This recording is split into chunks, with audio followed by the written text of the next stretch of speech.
Professor Abdul Samad. और आज के इस टॉपिक में हमने स्टार्ट करने जाना है इम्यूनिटी चैप्टर 13। इसका दूसरा पार्ट है वीडियो का, इसका नाम है सेकंड लाइन ऑफ डिफेंस। हालांकि कल मैं इसको डिफाइन कर चुका हूँ, बयान कर चुका हूँ इस तमाम बातों को, लेकिन इस सेकंड लाइन ऑफ डिफेंस को ज्यादा डीप पढ़ाने का मकसद है कि आपकी बुक में कुछ ऐसी एक्स्ट्रा चीजें हैं जो कि आप लोगों को क्लियर नहीं होंगी इस लेक्चर के बगैर या मेरे बताए बगैर, तो इसी वजह से इसका दूसरा पार्ट बनाया जा रहा है सेकंड लाइन ऑफ डिफेंस। कल मैंने पढ़ाया आपको टेक्स्ट स्किन, म्यूकस के बारे में, सिलिंडर क्लीन के बारे में, यानी तमाम बायोकेमिकल्स बैरियर्स के बारे में और तमाम फिजिकल बैरियर के बारे में, कि अगर कोई माइक्रो ऑर्गेनिज्म फिजिकली हमारी बॉडी से कांटेक्ट करता है तो वो किस तरह होगी उस माइक्रो ऑर्गेनिज्म को अंदर आने से बॉडी की। या अगर कोई बायोकेमिकल बैरियर ले लो आप, जैसे कि सलाइवा हो गया, हमारे टीयर्स हो गए, आंसू, और ऐसी तमाम चीजें जो कि केमिकल, जिनकी जो कंपोजिशन है वो केमिकल है, यानी कि उनकी केमिकल कंपोजिशन है, तो मैंने बताया था उनके अंदर क्या होते हैं, कुछ हाइड्रोलाइटिक एंजाइम्स मौजूद होते हैं जो कि उस माइक्रो ऑर्गेनिज्म को खत्म करने की सलाहियत रखते हैं। इस स्टमक की बात कर लो तो स्टमक मैदे के अंदर जो है ना वो एक म्यूकोजा लेयर है, मैदे के अंदर एक म्यूकोजा लेयर है जो कि प्रोड्यूस करती है म्यूकस को। म्यूकस क्या है, एक जेल लाइक सब्सटेंस है। तो अगर बैक्टीरिया कोई माइक्रो ऑर्गेनिज्म आप कोई पैथोजन ले लो, अगर वो हमारे ओरल कैविटी से, नेजल कैविटी से हमारी बॉडी के अंदर आ गया, हमारे जीआई ट्रैक्ट में आ गया, हमारे पेट की तरफ आ गया, तो मैंने क्या बताया कि जो स्टमक की मेम्ब्रेन है म्यूकोजा, ये प्रोड्यूस करती है म्यूकस। तो उस म्यूकस की अगर केमिकल कंपोजिशन आप देखते हो तो उसमें हाइड्रोलाइटिक एंजाइम मौजूद होंगे, उसमें लिम्फोसाइट्स होंगे, मतलब डब्ल्यूबीसीज होंगे, व्हाइट ब्लड सेल्स होंगे आपकी बॉडी के, जो कि इम्यून सिस्टम जनरेट करेंगे आपकी बॉडी का तमाम माइक्रो ऑर्गेनिज्म जो कि आपके इस जीआई ट्रैक्ट में, आपके इस पेट के हिस्से में आ गए, स्टमक में आ गए, उसको खत्म कर देंगे वो हाइड्रोलाइटिक एंजाइम्स। एंजाइम के बारे में आप पढ़ के आए हो, ठीक है ना। तो सेकंड लाइन ऑफ डिफेंस में आप स्टडी करोगे फेगोसाइटोसिस। फेगोसाइटोसिस, फेग का मतलब होता है ईटिंग प्रोसेस, और साइटोसिस का मतलब क्या होता है,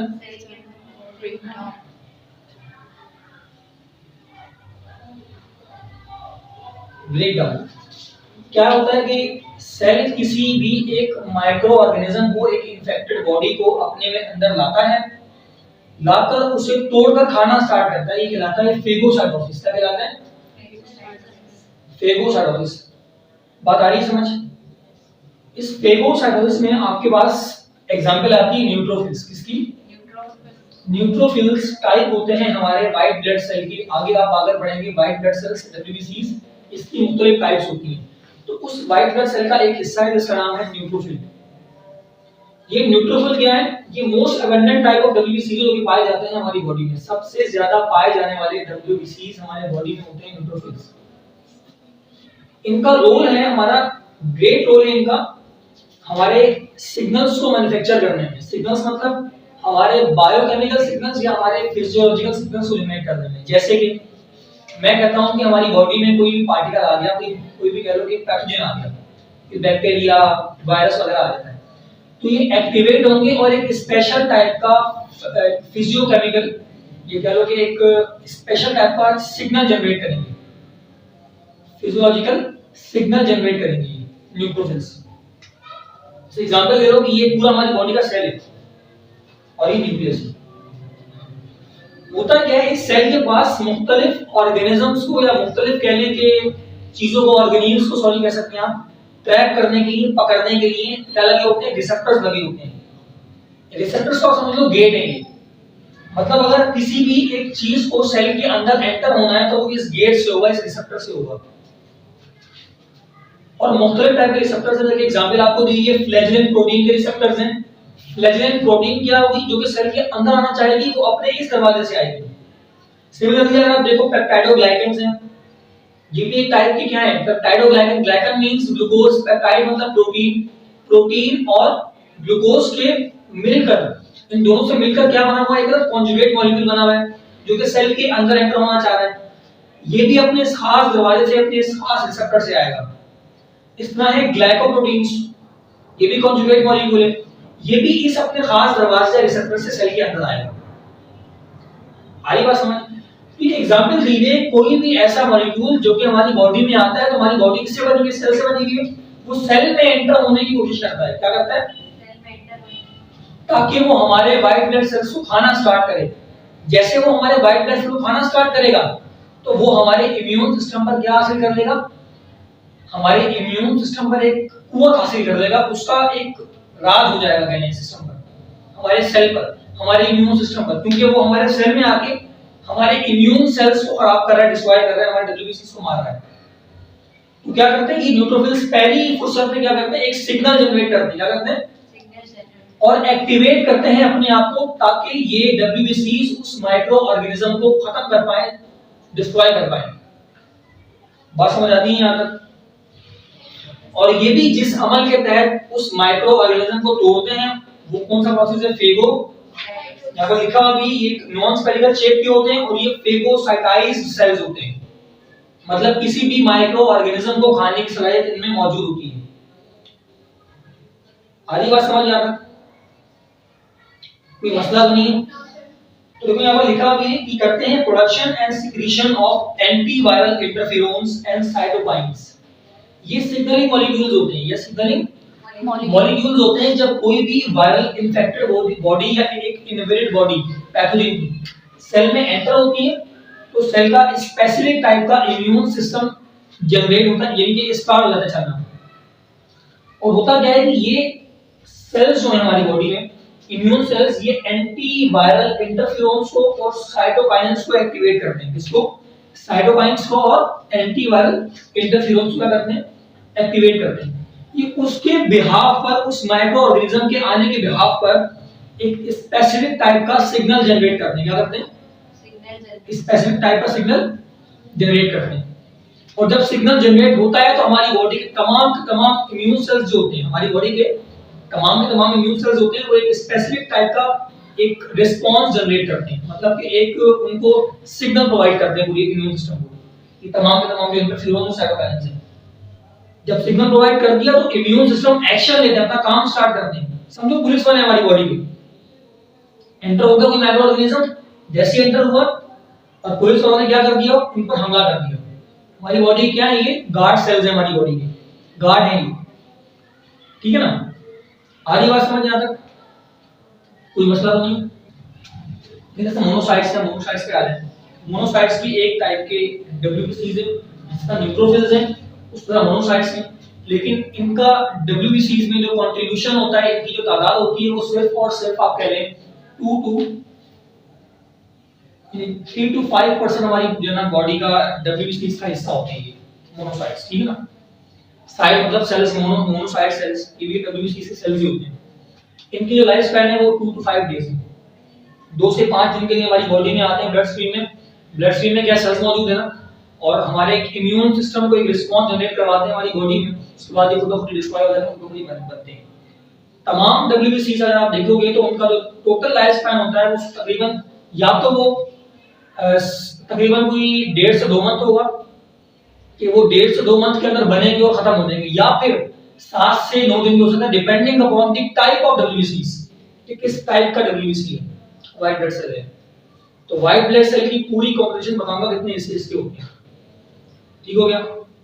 एग्जांपल देखो लिखी हुई है, वो इन्फेक्टेड बॉडी, मैंने कल पिछले लेक्चर में बात बताई थी आप लोगों को। 2 चीजें हो सकती हैं यहाँ पर, या तो ये मोनोसाइट किसी इन्फेक्टेड सेल को या इन्फेक्टेड बॉडी को ट्रैप करेगा, पकड़ेगा, या तो ये मोनोसाइट किसी इन्फेक्टेड सेल को पकड़ेगा और इन्फेक्टेड सेल को पकड़कर डिस्ट्रॉय कर देगा, या फिर किसी माइक्रो ऑर्गेनिज्म, बैक्टीरिया, वायरस वगैरह, उनको पकड़ेगा और उनको पकड़े खत्म करेगा, ठीक है ना? कहने का मकसद है कि अगर इस इन्फेक्टेड सेल को या इस इन्फेक्टेड बॉडी को, दोनों अलग-अलग चीजें बता रहा हूं। इन्फेक्टेड सेल का मतलब होता है जो माइक्रो ऑर्गेनिज्म किसी सेल पर अबूर हासिल कर लिया, उसने कब्जा कर लिया उस सेल पर, अब वो सेल जो है ना वो इन्फेक्टेड हो गया हमारी बॉडी का, तो मोनोसाइट उस सेल को पकड़ेगा और उस सेल को खत्म करेगा, क्योंकि अगर वो सेल रहता है तो वो सेल माइटोसिस करेगा, वो डिवाइड होगा, वो 1 से 2 बनेगा, 2 से 4 बनेंगे, तो हमारी बॉडी में नॉर्मल सेल बनने के बजाय एब्नॉर्मल सेल बनना स्टार्ट हो जाएंगे।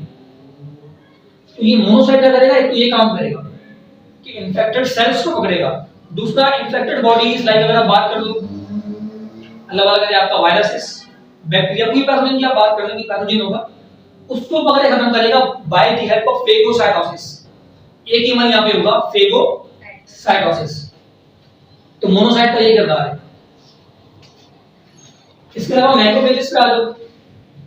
जब मोनोसाइट की कहानी या मोनोसाइट काम नहीं आते उस माइक्रो ऑर्गेनिज्म को डिस्ट्रॉय करने के लिए, तो ये मोनोसाइट एक कॉलोनी बनाते हैं और इस कॉलोनी को हम मोनोसाइट से नाम देते हैं मैक्रोफेज का। अभी बन गया मैक्रोफेज। मैक्रो मतलब क्या होता है? मैक्रो का मतलब होता है लार्ज और फेज का मतलब होता है ईटर। लार्ज ईटर जो बड़ी बड़ी चीजों को खाएगा। मोनोसाइट क्या कर रहा था? एक छोटी सी इन्फेक्टेड बॉडी को पकड़ा हुआ खा रहा था। लेकिन अगर माइक्रो ऑर्गेनिज्म ज्यादा है, इन्फेक्टेड बॉडी ज्यादा है, तो मोनोसाइट यहां पर काम नहीं आएगा, बल्कि मैक्रोफेज काम आएगा। ये मोनोसाइट कॉलोनी बनाएंगे और मैक्रोफेज में कन्वर्ट हो जाएंगे। और ये मैक्रोफेजेस क्या करेंगे? उस बड़ी बड़ी बॉडीज को पकड़ेंगे और लार्ज ईटर बड़ी बड़ी बॉडीज को पकड़ के खा जाएंगे, खत्म कर देंगे, डिस्ट्रॉय कर देंगे। अगली बात समझ में आता है? इसके अलावा मैक्रोफेजेस जो है ना, ये स्पेसिफिक टाइप का फिजियोलॉजिकल सिग्नल जनरेट करते हैं, जो मैं पीछे आपको बता चुका हूं, जिसका नाम है इंटरफेरोन या साइटोकाइन्स। ये स्पेसिफिक सिग्नलिंग मॉलिक्यूल्स हैं जो कि एक स्पेसिफिक टाइप का सिग्नल जनरेट करते हैं हमारी बॉडी में, ताकि एक ऑटो इम्यून सिस्टम स्टार्ट हो जाए बॉडी का। ये तमाम काम इनवॉलंटरी हैं, आपको पता नहीं होता किस तरह हो रही है काम। तो एक सिग्नलिंग मॉलिक्यूल होते हैं सेल के, जैसे रिलीज हुआ एक सेल से, रिलीज होने के बाद वो अपना एक स्पेसिफिक टाइप का सिग्नल जनरेट करते हैं। जब सिग्नल जनरेट हुआ तो उसके बिहाफ पर रिस्पांस जनरेट करते हैं कौन? WBCs, white blood cells. ठीक है? और रिस्पांस कैसा होता है? अगर माइक्रो ऑर्गेनिज्म है तो उसको खाया जाता है, उसको खत्म किया जाता है। बात आगे समझ आता है? अब आ जाए डेंड्राइटिक सेल के ऊपर। डेंड्राइटिक सेल भी एक टाइप के WBCs होते हैं हमारी बॉडी के। डेंड्राइटिक सेल क्यों कहा जाता है इनको? इनका जो साइटोप्लाज्म होता है, इनका जो साइटोप्लाज्म होता है वो बड़ा एक्सटेंड होता है। कैसा होता है? बड़ा एक्सटेंड का मतलब फैला हुआ होता है। आप पढ़ेंगे आके नर्वस सिस्टम, हमारे ब्रेन में कुछ सेल्स होते हैं, उस ब्रेन के सेल को न्यूरॉन कहा जाता है। तो न्यूरॉन का एक पार्ट होता है डेंड्राइट्स। तो ये डेंड्राइट्स की शेप की तरह की होते हैं। डेंड्राइट मतलब ब्रांचेस निकली होती है, लंबी लंबी इनकी ब्रांचेस निकली होती है साइटोप्लाज्म की। स्टेम का न्यूक्लियस, ये इसका साइटोप्लाज्म, ये पार्ट इनका साइटोप्लाज्म है, ये पार्ट इनका न्यूक्लियस है। तो इनका जो साइटोप्लाज्मिक एरिया होता है वो बड़ा फैला होता है, इसमें से इनको कहते हैं डेंड्राइटिक सेल्स। डेंड्राइट्स की तरह होते हैं। पेड़ की शाखें देखी उससे रिजल्ट है, ठीक है ना? ये भी एक WBC की टाइप है। इसके अलावा करते हैं क्या है, जो डेंड्राइटिक सेल्स होते हैं ये माइग्रेट कर जाते हैं सेकेंडरी लिम्फोइड ऑर्गन्स के पास। कहां पर? सेकेंडरी लिम्फोइड ऑर्गन्स के पास ये माइग्रेट कर जाते हैं, मतलब कि ट्रांसफर हो जाते हैं, ठीक है ना? मूव कर जाते हैं आप कह लो। लेकिन जब ये मैच्योर होते हैं, जब ये इमेच्योर होंगे तो ये कभी भी सेकेंडरी लिम्फोइड ऑर्गन के पास ट्रांसफर नहीं होंगे, नहीं जाएंगे वहां। अभी सेकेंडरी लिम्फोइड ऑर्गन क्या बोला है? स्प्लीन, टिल्ली आपकी बॉडी में लेफ्ट साइड पे होती है, इस एब्डोमिनल कैविटी में। टॉन्सिल्स आपके माउथ के रीजन में, आपके सबलिंगुअल रीजन में मौजूद होते हैं। पेयर पैचेस स्मॉल इंटेस्टाइन पर मौजूद होते हैं, स्मॉल इंटेस्टाइन के बिल्कुल नीचे। छोटी आंत है हमारी बॉडी में, छोटी आंत के बिल्कुल नीचे करके एक स्मॉल से एक सर्कुलर टाइप के ग्रेन्यूल्स होते हैं, सेल्स होते हैं, उसका कहते हैं पेयर पैचेस। पेयर पैचेस नाशपाती की तरह के होते हैं, जैसे पेयर पैचेस, ठीक है ना? ये सारे के सारे क्या हैं? इन तमाम के तमाम लिम्फोइड ऑर्गन के पास डेंड्राइटिक सेल मौजूद होते हैं। क्योंकि आपने चैप्टर नंबर 12 सर्कुलेशन में लिम्फेटिक सिस्टम में ये बात पढ़ी है कि जो लिम्फोइड ऑर्गन्स होते हैं ये प्रोड्यूस करते हैं लिम्फ को। लिम्फ के पास हमारी बॉडी का कुछ पार्ट सर्कुलेशन का है और कुछ पार्ट इम्यूनिटी का भी है, कुव्वत मुदाफियत का भी है। ये बात तो आप पढ़ चुके हैं ना? तो उसके पास इम्यूनिटी कहां से आई? उसके पास लिम्फोसाइट्स कहां से आए? लिम्फ के पास लिम्फोसाइट्स कहां से आए? लिम्फ के पास डेंड्राइटिक सेल्स कहां से आए? उसके बाद WBC का कुछ पार्ट कहां से आए? वो यहीं से आए, जो माइग्रेट कर रहे हैं डेंड्राइटिक सेल्स। ये डेंड्राइटिक सेल्स माइग्रेट कर जाते हैं सेकेंडरी लिम्फोइड ऑर्गन के पास।